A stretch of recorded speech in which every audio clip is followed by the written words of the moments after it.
Cupcake Cousins by Kate Hannigan. Illustrated by Brooke Boynton Hughes. Chapter 1. In the Pink. Willow scowled at the flower girl dress like it was growing in a patch of poison ivy. Every time she looked at it, she had the same thoughts. That it was pink, that it was awful, that it should not come anywhere close to her skin.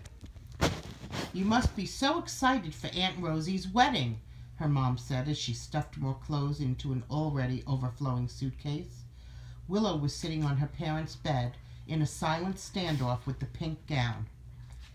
Sandwiched between pieces of oversized luggage, she glared at the wedding outfit draped over the chair across from her. Her bubblegum bright dress glared right back. "This year's vacation is going to be so special," her mom continued, giving Willow's head a quick pat as she transferred swimming trunks from one suitcase to the other. "I can just feel it in my bones. Extra special."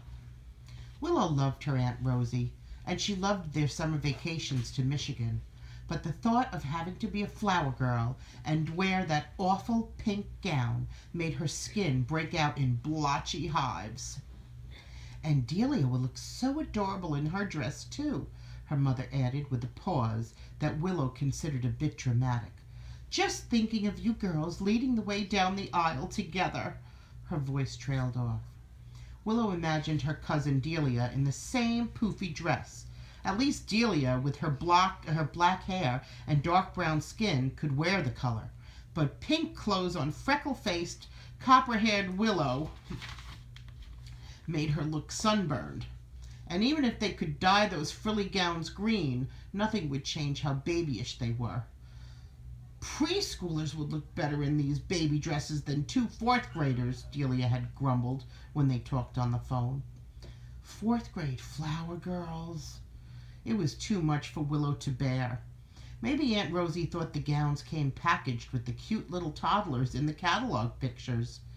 Since Willow's family lived in Chicago and Delia's was in Detroit, Aunt Rosie had done the dress shopping all on her own, picking the flower girl gowns from a magazine without seeing how they looked on the actual flower girls themselves. "I'll go finish my packing," Willow announced, suddenly eager to get away from the dress. She dashed down the hall and over the body of Bernice, their 117-pound Bernese mountain dog, who was delicately chewing the shoelaces of a blue sneaker like she was eating spaghetti. "You can help me, Bernice," she whispered. Willow pushed a pile of clothes off her bed and into her open suitcase, making room for Bernice and the sneaker. Plopping onto a pillow beside them, she knocked the suitcase shut with a humph. Why couldn't she and Delia be junior bridesmaids and wear purple dresses like Violet and Darlene?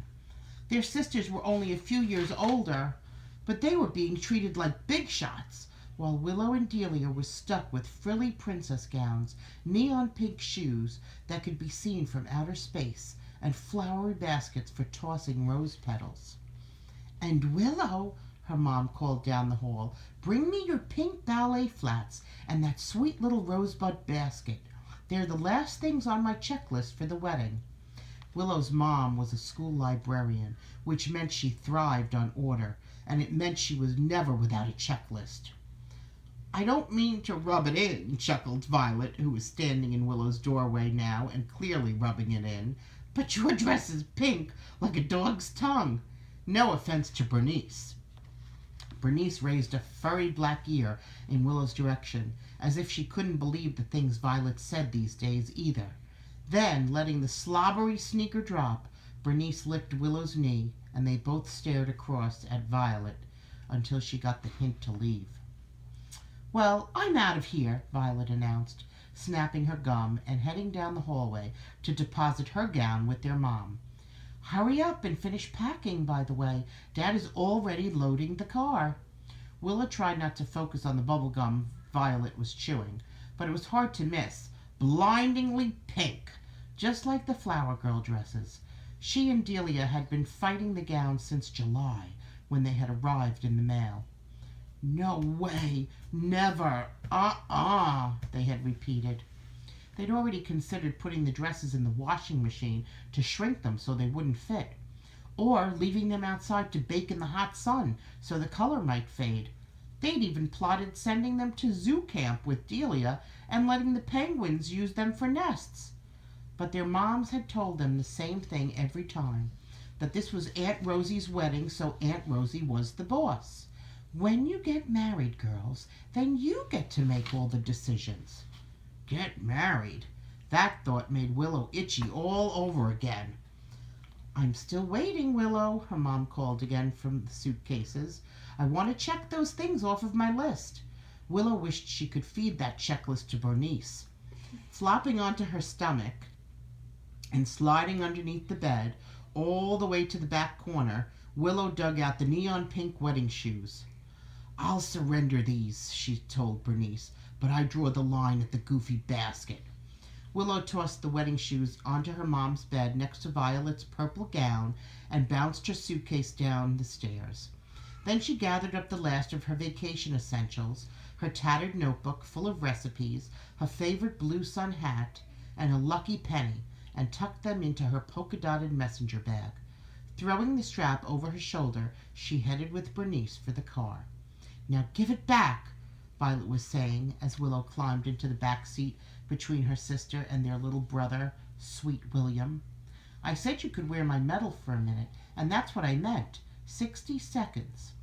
You count too fast, Sweet William complained, but he finally relented and passed the red, white, and blue ribbon back to Violet.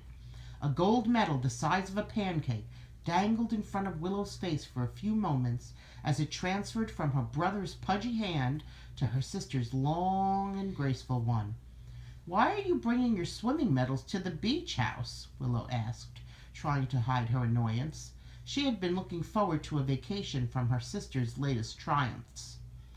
Mom wants me to show Grandma, Grandpa, and everybody what I've won this summer, Violet said.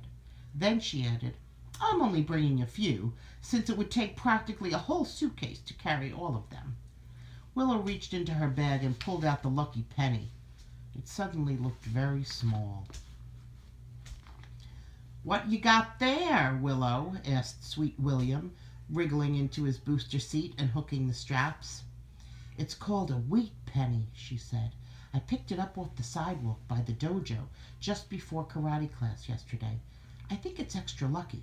A sweet penny? Gushed her brother, who was always mixing up his words. It's named for me. Can I have it? Wheat, not sweet, Violet said irritably. You've got to listen better, Sweet William.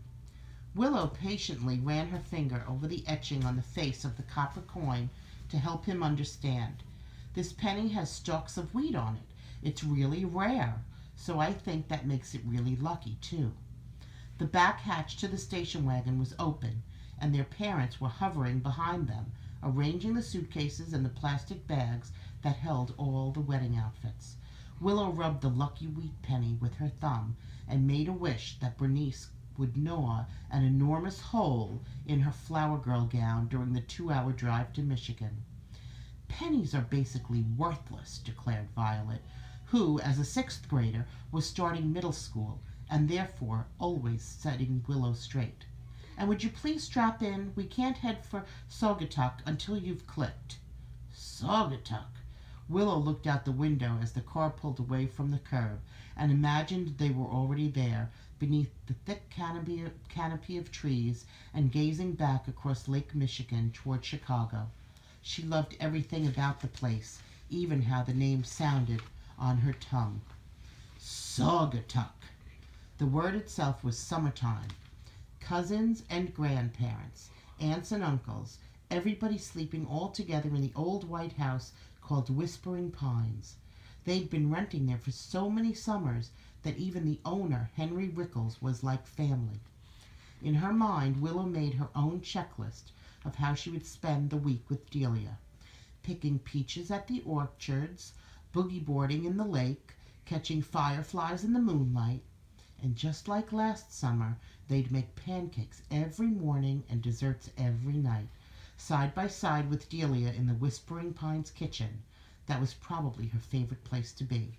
Though baking cakes with her dad in Chicago, whisks in hand, ran a close second. Or maybe it was the other way around. Willow couldn't decide.